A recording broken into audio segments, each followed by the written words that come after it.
Bonjour à tous, bienvenue dans la scène Goldar en compagnie de Roger et de moi-même, Aeras. Aujourd'hui, vidéo un peu différente des vidéos hebdomadaires qu'on a l'habitude de faire avec Roger. On va essayer de faire un format un peu plus court parce que sur la dernière vidéo, Mandalorian, on a bidé fort, hein, il n'y a pas eu beaucoup de vues. Donc c'est vrai que pour une jeune scène comme la nôtre, faire des vidéos d'1 heure et demie, je peux comprendre que ça peut rebuter certaines personnes. Donc C'est vrai. là, on va parler d'un autre sujet et on va essayer de faire court. De toute façon, ça va être facile parce que moi, je n'ai pas grand-chose à dire. Aujourd'hui, on a face à ce débat Roger qui connaît bien plus le sujet que moi. Et moi, je suis rempli d'opinions, de préjugés sur la question. Donc, on va essayer d'étayer la problématique ensemble et ça peut être intéressant. Du coup, Roger, je te laisse le soin d'introduire le sujet. On va parler de quoi aujourd'hui? On va parler de quelque chose d'assez qui est sorti il y a 2 mois. Un jeu vidéo, plus précisément. Je l'ai là et on le connaît tous. Oui, oui, oui. On va parler de Elden Ring. Sur PlayStation 5 en plus. En plus, sur PlayStation 5, Monsieur a une PlayStation 5, hein. ouais, je confirme. J'ai réussi à l'avoir. Alhamdoulilah. J'ai réussi à l'avoir. Mais voilà, on va parler d'Elden Ring. Et on va parler un peu de cet univers, un peu d'Elden Ring, de tout ce qu'il y a, de comment le jeu il fonctionne et d'avoir un peu vos avis parce que c'est bien aussi d'avoir un peu vos avis, d'avoir un petit peu si vous aimez ce genre de jeu, tout ce qui suit avec, parce que c'est un RPG mais assez particulier, très particulier et d'une façon un peu, on va dire, difficile à jouer et assez tendu à certains moments. Donc on va essayer d'aborder un peu pas mal de ces questions-là très rapidement. D'ailleurs, si vous avez des petits tuyaux, des petites astuces sur le jeu, n'hésitez Parce pas qu'il galère, hein. Non, je rigole. Non, si vous avez des petites astuces, des petits tuyaux, quoi que ce soit sur des jeux pour débloquer des armes secrètes ou des trucs comme ça, n'hésitez pas, mettez-les en commentaire et ça nous fera déjà un grand plaisir déjà que vous commentez la vidéo et de plus, ça nous fera aussi, ça me permettra aussi de voir un petit peu ce que j'ai loupé ou pas dans le jeu. Voilà. Bon, eh bien, on va commencer à aborder la question. Donc, Elden Ring, c'est quoi? Elden Ring, c'est ce jeu Déjà, pourquoi on parle d'Elden Ring? Parce que c'est un jeu qui a fait qui quand a, même parler de lui à sa alors, sortie, hein. il a fait beaucoup parler de lui, mais même avant sa sortie. Il a fait beaucoup parler parce que c'était un jeu qui était attendu par tous les fans. Comme on le sait, c'est un jeu qui est produit par From Software. Et From Software, ils ont produit d'autres jeux comme Bloodborne, Demon's Souls et Dark Souls. Les Dark Souls, pour moi, ça reste les meilleurs. Demon's Souls, j'ai jamais pas eu l'occasion de jouer, mais c'est le plus complexe. C'est le plus complexe de Mais, tous. excuse-moi de me parler. Il n'y a Bon, pas de j'ai fait souci. mes petites recherches vite fait pour préparer la vidéo. J'ai vu donc, sur les pages officielles que dans la série Dark Souls, Demon's Souls, donc il y a eu Demon's Souls qui est sorti en 2009, Dark Souls en 2011, Dark Souls 2 en 2015 et Dark Souls 3 en 2017. Et peut-être que je me trompe, tu vas peut-être me corriger, mais Demon's Souls fait partie de cette série des Dark Souls. Donc c'est la continuité. Alors, on peut dire oui et non. En fait, comment on peut dire ça dans la continuité? Moi, ce que j'ai compris, parce que comme j'ai dit, j'ai pas vraiment joué à Demon's Souls, mais ce que j'ai compris, ils gardent le même univers et le même aspect, le même, on va dire, le même système de jeu, le même gameplay. Il va garder le même gameplay et c'est ça qui est intéressant. Après, ça reste toujours le même univers dans un médiéval dark fantasy un peu à la Berserk. S'il y en a qui connaissent le manga, on sait très bien de quoi on parle. Où il y a des créatures qui sortent de tout et de nulle part.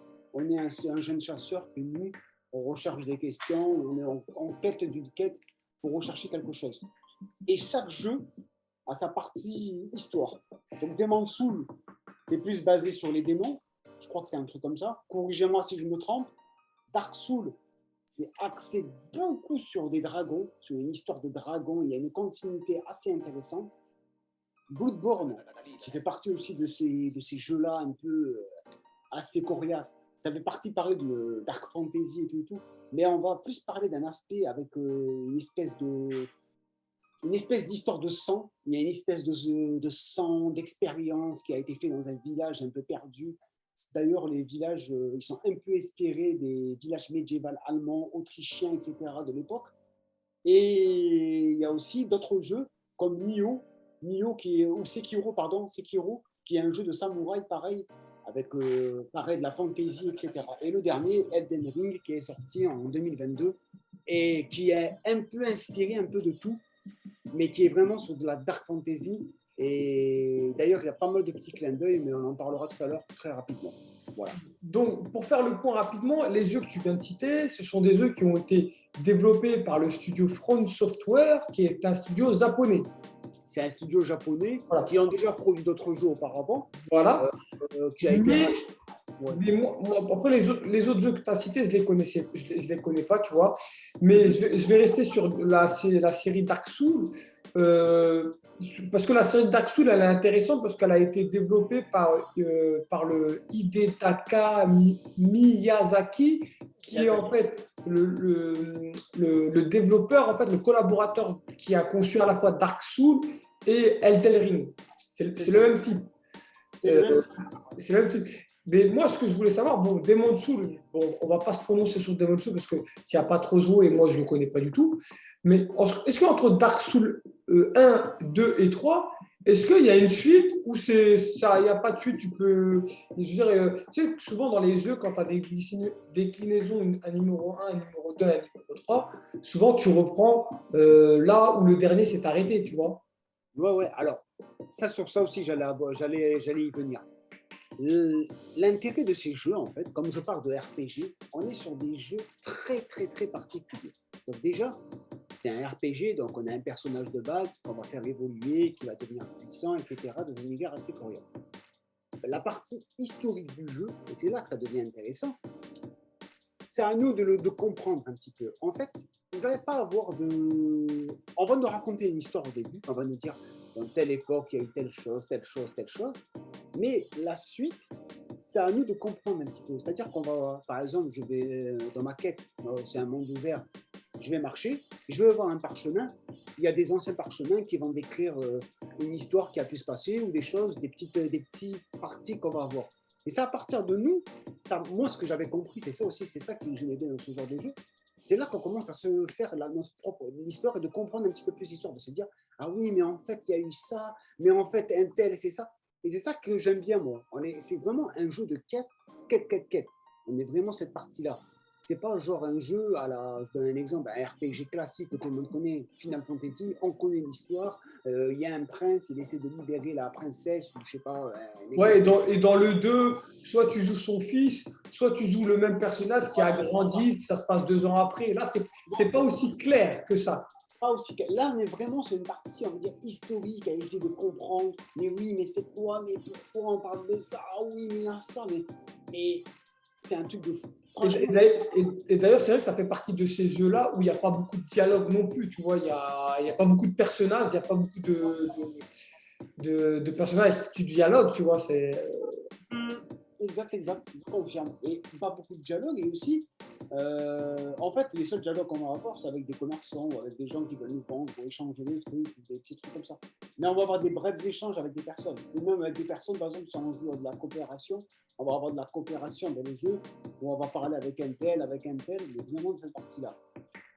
Et je voulais revenir sur autre chose aussi sur ce jeu, parce que c'est un RPG, on parle de RPG, donc role-playing game. Ce qui est intéressant aussi dans ces jeux-là, c'est la difficulté de ces jeux. Là, on est sur des jeux, si vous êtes prêt mentalement et physiquement, même je dirais physiquement, pour y jouer. Ouais, ces jeux-là, ça rime avec plus de vie privée. C'est ça. Boulot, métro, dodo, Elden Ring. Et Elden Ring, voilà, c'est ça. Et après, en fait, au début, et c'est un peu, je pense que on a tous eu cette. Moi, j'ai eu, je sais quand j'ai joué la première fois, j'ai eu cette sensation-là. J'y joue, je commence à faire un personnage. Par contre, ce qui se passe, déjà, premièrement, il n'y a pas de niveau de difficulté. Ça, c'est une des choses. Et je vais m'expliquer pourquoi il n'y a pas de niveau de difficulté après. Il n'y a pas de sauvegarde constamment. Il va y avoir des sauvegardes, mais c'est sur des points stratégiques. Il va y avoir une sauvegarde, par exemple, ici, mais si tu veux sauvegarder dans ton autre plan, dans une autre partie du jeu, il faut que tu avances dans le jeu. Si tu n'as pas avancé, qu'est-ce qui se passe? Eh bien, on perd tout. On perd tout et on recommence de toute façon. Et c'est ça la force de ces jeux. Et on peut dire ce qu'on veut. Certains ne vont pas aimer parce qu'ils vont se dire oui, mais non, mais voilà, c'est assez coriace et tout. Leur avis est. Leur avis, voilà, c'est leur avis. Les goûts et les couleurs ne se discutent pas. Moi, j'aime bien. Parce que au début, c'est vrai qu'au début, ça paraît un peu chelou. Tu me dis, mais putain, je perds facilement. Alors, en plus, quand tu perds, c'est des trucs de merde. Tu vas te battre avec un ennemi. Il y a 10 ennemis derrière qui vont te tomber dessus, tu vas mourir. Ou un truc comme ça, ou il va te faire une attaque bizarre, tu vas mourir, un truc comme ça. Et c'est ça qui est intéressant. C'est ça que j'aime bien dans cette partie-là. Et la difficulté du jeu, c'est que aussi, et c'est le grand malaise, on va dire, du jeu, c'est on ne peut pas faire star. Ah, tu peux pas mettre le jeu en pause. Tu ne peux pas mettre ton jeu en pause. Non, mais genre quelqu'un il rentre dans la pièce pour t'interrompre, pour te demander un truc. C'est ça. Tu peux pas mettre pause. Ah ouais, il faut que tu sois constamment plongé dans le jeu. Mais vraiment, quand je dis, parce que les ennemis, en fait, c'est tellement des ennemis qui sont...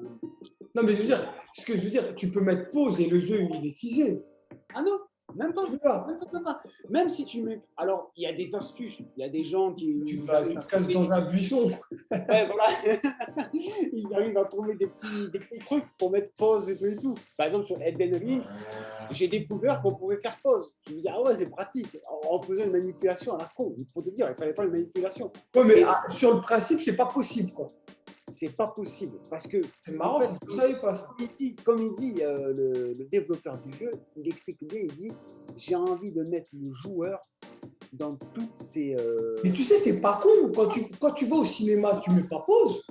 Non, tu mets pas pause et tout. Est-ce que tu vas aux toilettes, tu te dis, je vais au cinéma, attends, je vais faire pause. Ouais, allez, Tu vois ce que je veux te dire? t'es immergé, t'es obligé. C'est ça. Bien, tu te prépares avant. Exactement. Et c'est vrai que cette partie-là, moi, je trouve que c'est... Ouais, donc tu te mets en mode avion, tu vides ta vessie, ton rectum, C'est ça. tu perds la clé, Mais tu baisses les stores, tu montres à personne que tu es là et tu joues. Voilà. Mais tu pourras pas mettre pause. Mais vraiment. Et si tu mets pause, alors moi, une fois, j'avais une petite anecdote. Hein. Je pense que tout le monde a eu la même anecdote. Bon, je joue sur Play, je joue à Bloodborne. Je joue comme ça, je me suis dit, j'avais une envie d'aller aux toilettes. Je me suis dit, bon, je vais faire pause. Et j'ai pas, en fait, comme je sais qu'on ne peut pas faire pause, j'ai mis le bouton sur, comment on appelle ça? J'ai en fait, j'ai mis en multicouche, en multitâche. Donc j'ai juste fermé la partie de la fenêtre du jeu. Je lui dis, je vais mettre pause, peut-être qu'il va rien avoir. Je reviens, je me suis pas fait attaquer par un mec et je suis pas mort. Pour te dire, tu vois. Même cette partie-là, tu vois. Et c'est ça qui est bien. C'est particulier, ouais. Ah, c'est particulier, c'est très particulier. Et moi, franchement, je le dis, hein, je ne fais pas de la pub ou quoi que ce soit. Ça reste des jeux, les Coréens, ça c'est du vrai RPG. C'est ça qu'il faut. Ça c'est des RPG. Si les mecs ils veulent jouer au RPG, pour moi, ça c'est la base. Franchement, c'est une base. Après, je ne suis pas tout à fait d'accord avec toi, mais je vais revenir pourquoi. Je vais revenir sur. Je voulais juste, avant de parler de la difficulté, parce que comme tu as dit, c'est la pierre angulaire de ce jeu-là, bon, en dehors du système de RPG, parce que c'est ce qu'on appelle un RPG à action directe. Ce n'est pas un RPG à tour par tour. En dehors aussi de la patte graphique, de l'histoire, tout ça, ce qui le caractérise, c'est la difficulté. Moi, je voulais juste rebondir sur un truc, parce que en faisant les petites recherches vite fait, là, en 2 minutes, je me suis aperçu, je ne savais pas si tu le sais, mais donc on a dit que le monsieur qui s'appelait Miyazaki, pardonnez-moi si Ils s'appellent tous comme ça, on dirait. Hidetaka Miyazaki. Bon, j'espère que je ne me gourre pas trop sur son nom prénom. En tout cas, ce mec-là qui a participé donc, au développement du jeu Dark Souls a participé au développement du jeu Elden Ring en collaboration avec l'écrivain de Game of Thrones. Alors j'allais y venir. Ouais.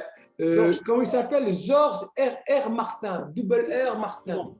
J'allais y venir. Alors, pourquoi? C'est une dinguerie, ça. C'est une dinguerie, et c'est pour ça que je me dis, bon, peut-être que dans 2 ans, 3 ans, on sera encore là, je l'espère. Inch'Allah. Mais... Tu l'as enterré. C'est vrai qu'il commence à être vieux, là. non, avec ça, j'espère que voilà. Mais moi, je me dis, Maintenant, il y a le Covid, les vieux et le Covid. c'est Ah vrai, bah, allez, on va c'est juste vrai, faire c'est vrai. de pérenniser. Hein. Ouais, non. Après, plus sérieusement, en fait, moi, je me dis, la collaboration qu'il a fait avec lui, elle n'est pas anodine. Elle n'est pas anodine. Et je me dis, peut-être, allez, Il y aura une suite. dans Hein. 3 ans, dans 4 ans, je dirais une série, un film. Franchement, parce que George R.R. Martin, bon, on le connaît pour Game of Thrones, c'est même lui qui a fait le scénario d'Armageddon. C'est un grand producteur, scénariste, écrivain, on peut dire ce qu'on veut. Bon, on l'a vraiment connu avec la partie de Game of Thrones, ça c'est sûr et certain. Mais là, le jeu qu'il a fait, franchement, déjà il y a des petits clins d'œil de Game of Thrones, de Berserk, il y a de tout dans le jeu. Et c'est un univers, franchement, je ne vais pas dire, parce qu'ils se ressemblent tous, ils se ressemblent presque tous, mais l'histoire, elle est plus prenante, je trouve, dans Elden Ring que les Dark Souls et les Bloodborne ou les Demon's Souls, etc.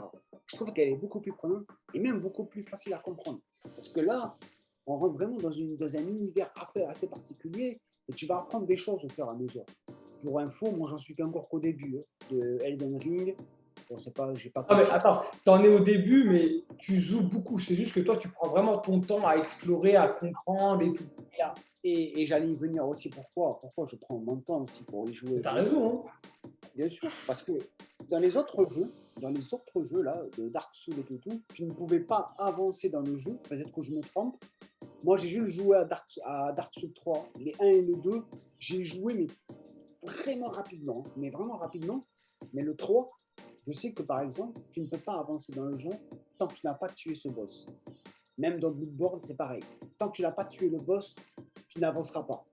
Là, dans Elden Ring, l'avantage, c'est un monde ouvert. Donc, tu peux aller à droite, à gauche, et si, évoluer ton personnage. Et l'avantage, c'est bien, parce que d'un côté, tu évolues ton personnage, on va dire, au max, entre guillemets.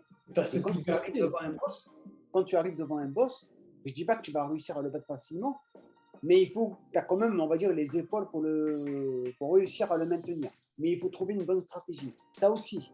Après, voilà, après, ça suit quand même une logique au niveau des niveaux. C'est ce que j'ai regardé quelques vidéos. Forcément, il y a des endroits où tu pourras y aller, mais tu ne pourras rien faire parce que ils vont te tracasser. Tu n'as pas le level. Il faut dropper ailleurs pour revenir. Mais tu as répondu à une de mes questions parce qu'en fait, puisque Dark Souls, encore une fois, j'ai parlé de Dark Souls parce que on a entendu parler. Dark Souls, en lui, en lui-même, c'est un jeu qui a cartonné, qui a marqué son genre via aussi sa part graphique et son histoire, tout ça. Et la question que je me posais, c'est est-ce que l'écrivain Georges Doppler Martin de Trône de Fer apporte-t-il une valeur ajoutée à cette série Elden Ring, tu vois? Et tu as répondu à mes questions, oui, tu as vu des références, une valeur ajoutée à sa participation. Ah, mais de fou, tu la vois. Franchement, bon, je sais pas si tu as déjà vu le Game of Thrones, la série Game of Thrones. Non, j'ai suivi les premiers épisodes, mais pas plus. Ma femme est fan de Game of Thrones. Mais si tu as un jour l'occasion de regarder, franchement, il fait pas mal de clins d'œil. Mais du coup, c'est pour ça que ça a cartonné, parce que Dark Souls en lui-même, c'était un phénomène à tous les niveaux. Et là, en plus, si tu me dis que derrière, on met un ténor du genre dans cet univers, ça peut qu'embraser la licence. Largement. D'ailleurs, le jeu, quand il est sorti, et même le développeur du jeu, les développeurs le disaient, on ne s'attendait pas à un tel succès. Et c'est vrai, le jeu, franchement, déjà, il était attendu par tout le monde. Il a été présenté à l'E3 2000, corrigez-moi si je me trompe, 2020 peut-être, si je ne dis pas de conneries. Ouais, 2020, si je ne dis pas de conneries. Et ça doit être ça. Hein. Oh, c'est un truc comme ça, parce que la Play 5, elle est sortie dans ces courants-là, donc c'était un peu dans ce délire-là. Et le jeu était attendu par tout le monde. Ils ont dit, mais attendez, un retour, parce que, en fait, le dernier jeu qu'ils avaient produit, c'était Bloodborne. Et on voulait tous une suite de Bloodborne. Même moi, le premier qui est terminé, le jeu, je l'ai terminé, je me rappellerai toujours, je me suis dit, je veux une suite. Je veux une suite. et je veux que le jeu continue. Et en fait, il faisait galérer un peu les fans en disant oui, ne vous inquiétez pas, Bloodborne 2 va sortir. Mais oui, il en est en développement. Mais il travaillait en collaboration avec George R.R. Martin et il travaillait sur Elden Ring. Et Elden Ring, franchement, moi, ce que j'aime bien aussi, c'est les petits clins d'œil qu'il fait. Donc, il fait des clins d'œil sur toutes les séries de Dark Fantasy ou de Fantasy qu'on connaît. Les elfes, Seigneur des Anneaux, il fait des références sur The Witcher, il fait des références au désert, il fait des références sur Game of Thrones. Il fait pas mal de petits clins d'œil et ça, c'est top. C'est top, tu le vois. À un moment, je crois même il a une armure. Je crois même que je l'ai débloqué. C'est une armure qui ressemble un peu à Gérald de The Witcher. Je me suis dit, putain, on dirait Gérald. Putain, vraiment, il y a des petits clins d'œil comme ça qu'il fait. Et c'est top. Franchement, c'est top. Moi, j'aime ce genre de truc, tu vois. Et pourtant, je n'étais pas fan au début. Parce que je me rappelle, quand je perdais constamment, je me disais, attends, c'est quoi ce jeu de merde? Il n'y a pas de sauvegarde, il n'y a pas ci, il n'y a pas ça. Et je me dis, attends. Ça peut dérouter quand tu n'as pas l'habitude. Et, Ouais, et moi, pour rebondir à un truc que tu disais, pour les suites en termes de films, de séries, je ne sais pas, tu as peut-être sûrement raison, mais ce que je pense être certain, c'est qu'il y aura un 2 et un 3, Elden Ring 2 et 3. C'est alors, quasi sûr, là, vu le succès et vu l'historique de Dark Souls, ils en ont fait 4. Ils ont fait Demon Souls et 3 Dark Souls. Donc, ça va continuer avec les mêmes protagonistes. je peux te dire oui. Quand je dis protagonistes, je te parle des développeurs, tu vois. Mais je peux te dire oui. Et oui et non, parce qu'en fait, ces jeux, ils ont une fin. Mais en fait, quand tu termines ces jeux-là, on a souvent pas une fin, mais 3 fins. Il y a 3 fins à débloquer. Donc, en fait, au cours du jeu, tu vas ramasser des espèces d'objets sacrés. On peut dire ça comme ça. Je spoil, hein, je le dis clairement. Bon, voilà, comme toujours. Des objets sacrés qui vont te permettre de combattre le dernier boss à la fin du jeu. Mais le dernier boss à la fin du jeu, avant que tu le combattes, tu dois manger un de ces objets sacrés, tu dois le prendre ou quoi que ce soit.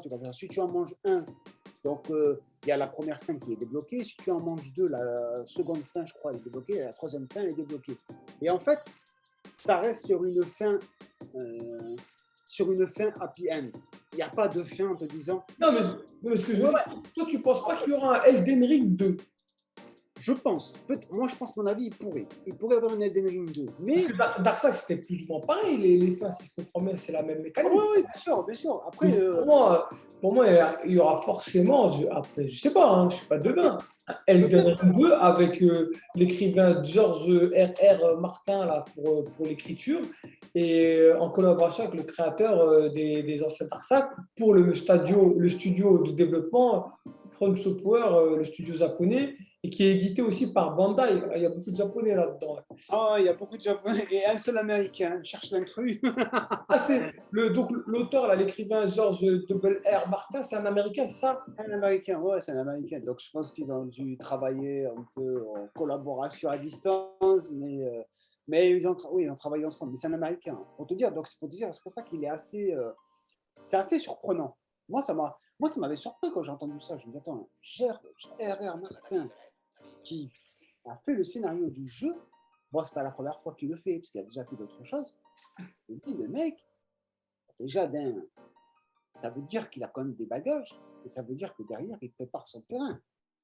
Qui nous dit que derrière, il n'y aura pas un film ou une série? Moi, je dirais une série, c'est sûr. Parce que l'univers, il est trop complexe. Il nous reste, excuse-moi Roger, je viens de recevoir un message, il nous reste 10 minutes pour finir la vidéo. Ouais, pas de souci. De toute façon, moi, je vais donner les points. Pourquoi rapidement, pourquoi je n'ai pas joué à Elden Ring.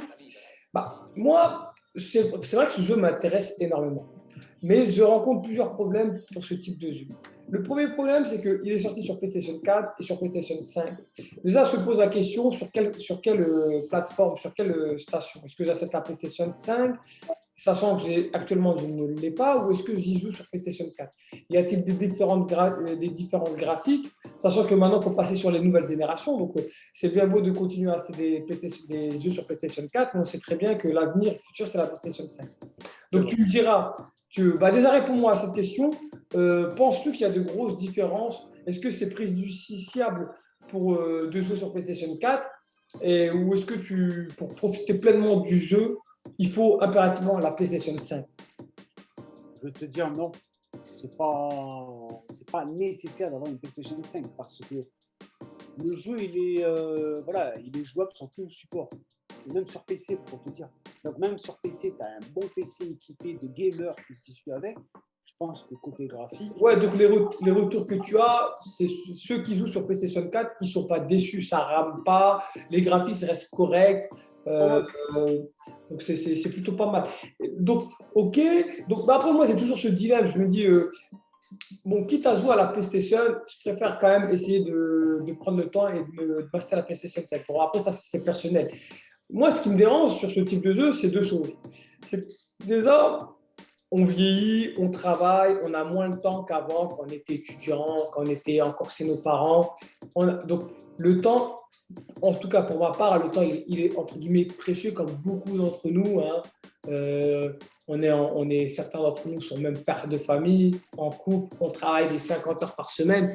C'est vrai, passer des heures sur une station, sachant qu'on a d'autres lobbies, moi je lis quand même pas mal de livres et de comics et de mangas, on regarde des films, des séries. Donc si en plus je dois passer mon temps à jouer à un jeu vidéo, RPG, déjà par définition, un RPG c'est long. Donc il n'y a pas de souci, j'adore les RPG, surtout les RPG à action directe comme ce type de jeu. Le problème que j'ai, par exemple, The Witcher, c'est un jeu qui est très très très long et que j'ai adoré, que j'ai fini et que je continue à jouer. Je continue à jouer avec les DLC. Donc, le fait qu'il soit long ne me pose pas de problème. Moi, ce qui me pose problème et l'appréhension que j'ai, c'est la répétition. Parce que j'ai vu des gens combattre un boss pendant 3-4 heures et c'est tout le temps répétitif et tu finis par te lasser. Et moi, j'ai peur de ne pas avoir cette patience.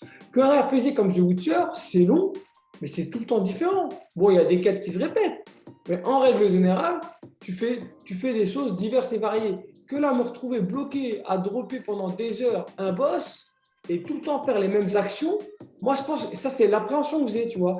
En plus du fait que je n'ai pas beaucoup de temps dans ma vie, dans mon quotidien, et en plus du fait que pour l'instant, je traîne des pieds pour passer la PlayStation 5, parce que ça coûte quand même un budget, tu vois. Ah ouais, c'est ça. Ben, je vais répondre à ta question. Je vais te dire, déjà, premièrement, ces jeux-là, ils sont très courts. Faut pas croire. Franchement, ils sont très courts. On est en moyenne, si je ne dis pas de conneries, on est sur 27 heures de jeu. 30 Ah bon? Ah oui, oui, il faut. Ah ouais, moi je pensais que c'était beaucoup plus. Ah non, non, c'est vraiment un truc. Si tu y joues, vraiment, tu connais les petits trucs, les Non, mais on va dire, pas un joueur qui rush, un joueur comme toi qui veut apprécier quand même le jeu, tu vois. Pas un mec qui va faire ligne droite.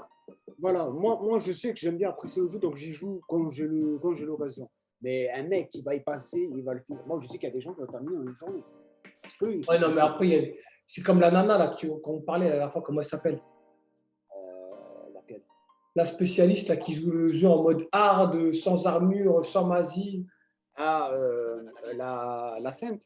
La sainte. Mais bon, Ouais. après, c'est des phénoménaux, ces gens-là. Moi, je te parle du mec comme toi ou moi, classique, qui achète son jeu à 70 euros, qui veut en profiter.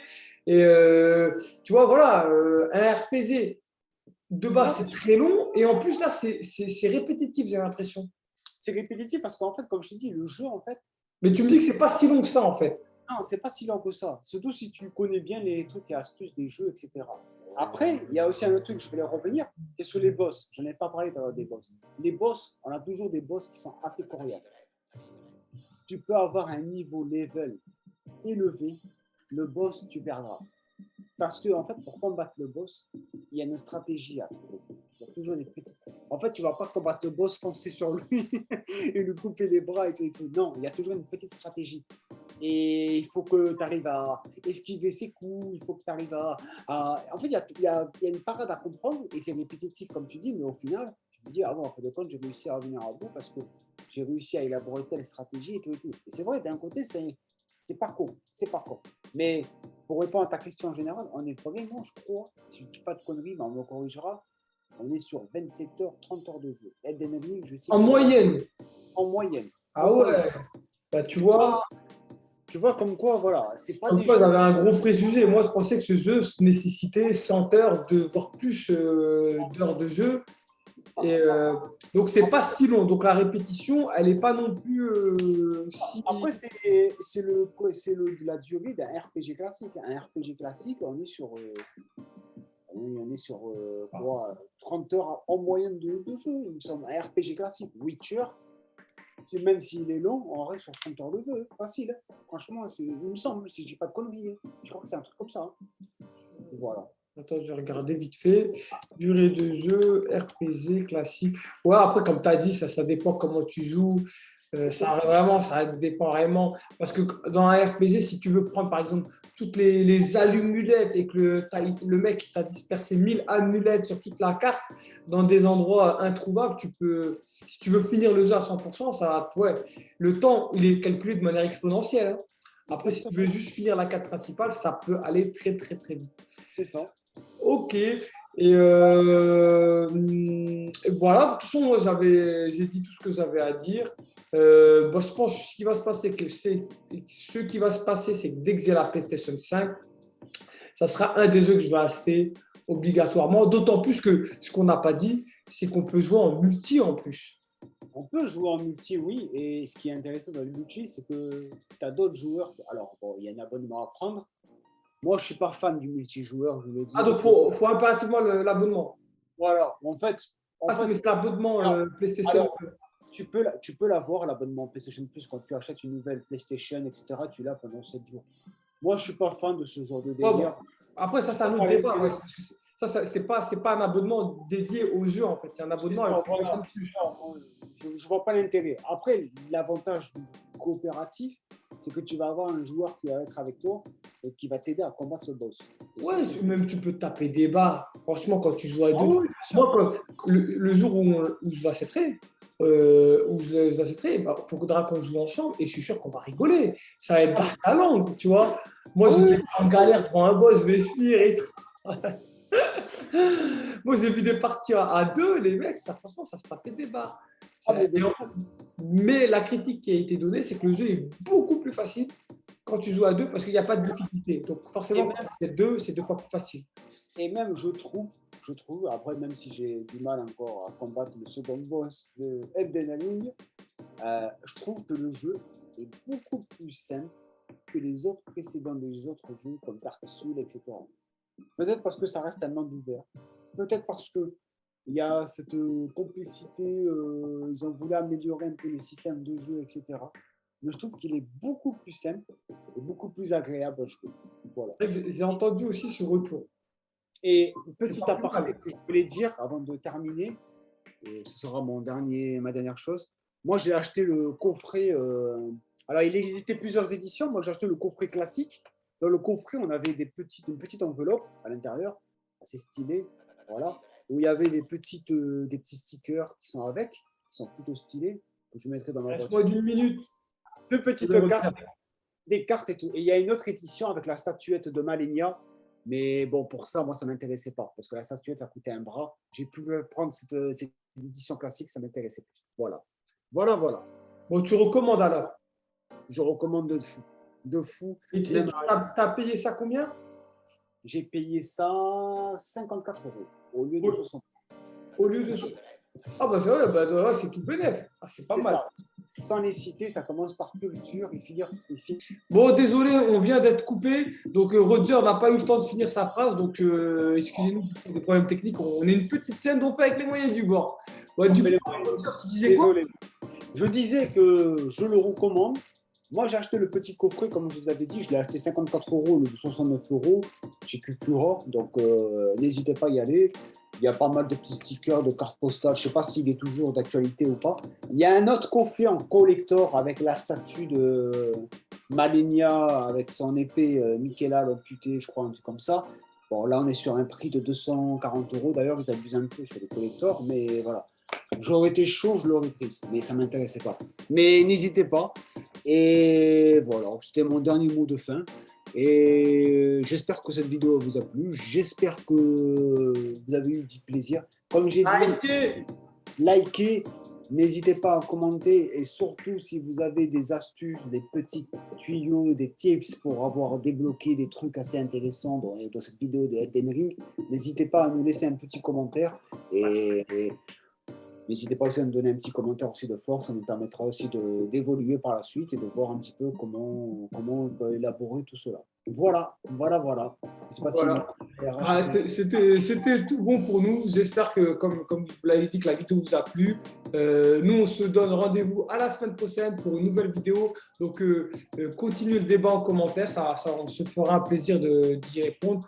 On lit tous vos commentaires. Il n'y en a pas beaucoup parce qu'on est une petite scène. Mais n'hésitez pas, nous, ça nous donne de la force et ça nous pousse à continuer. Voilà, c'était tout pour nous. Ciao! Allez, ciao tout le monde.